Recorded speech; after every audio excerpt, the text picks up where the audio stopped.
Hello mga idol, samahan nyo naman ako sa isang lugar dito sa Masbate na kung saan dito makakabili ng mga fresh at mga murang isda dito sa aming probinsya. Kaya tara, tanungin natin isa-isa kung magkano ang mga presyo dito.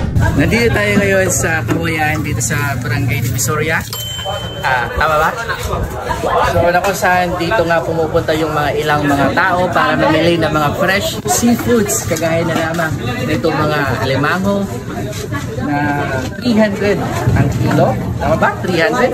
200 ang kilo. Tapos may tugita, may binga, iba't ibang klase mga fresh seafoods.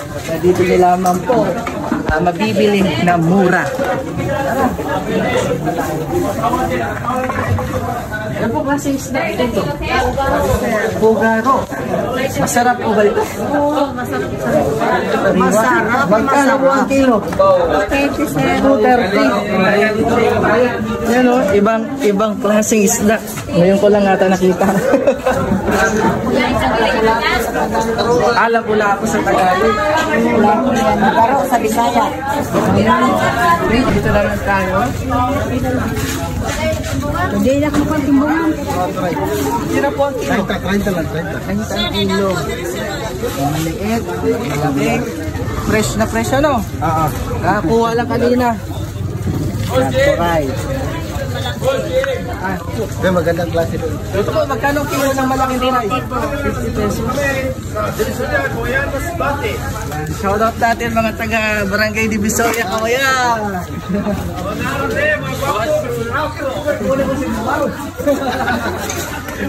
At saka si Boss Ampel Vlog. Boss Ampel, shoutout. Ang ating idolo pagdating sa mga exotic food. Ay, uy. Ano po ang tinitinda natin? Batogs. Batogs?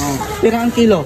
Tuludos ang 5. 100 boss, 100. Oh, shoutout na lang kay Kuya. Shout out, shout out. May shout out ka pa. Ikaw sinaan na, ikaw ang nanghuli niyan? Shout out Lakers. Sana manalo kasi manalo. Magkano pusta? Magkano na tayo na? May pusta. Lakers win. Butas-butas na yung break. Bonili na pagilin. Ada rin. Turingan? Laki. Pero kung kilo.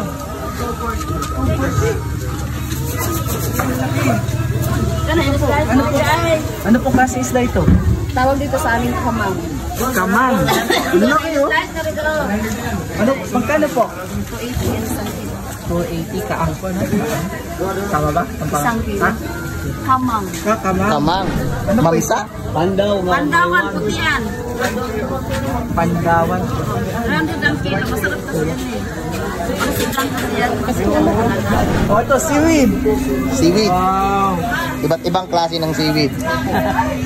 Tagpira po ang kilo, ma'am. 25 ang isang kakal. Isang ano? Kakal. Pangkan. Wow. Fresh.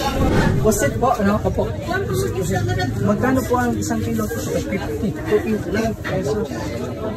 Ito, ibang klase pusit naman to. Pili. Pungko. Pungko. Pungko. Mas maliit siya dito. Magkano pong pungko? 140 pesos. Ito po mga ano nyo, alimango. Lambay. Lambay. Magkano po ang kilo? 280 pesos. 280 pesos. Oh, ang daming isda. Talagang mabuhusog ka kung gusto nyo mga seafoods. Punta kayo sa Divisoria. Dito sa Kawayan. Para may shout out tayo. Sige na, okay lang. Inam lang. Team Kawayan eh. Vlogger ba kayo?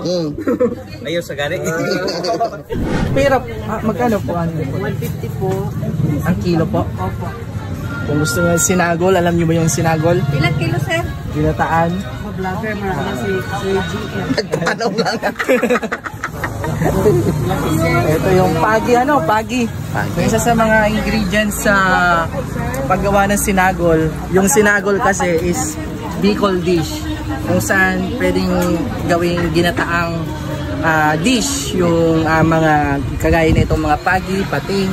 Talagang masarap yan. Isa sa mga hinahanap-hanap dito na pagkain sa 390 na.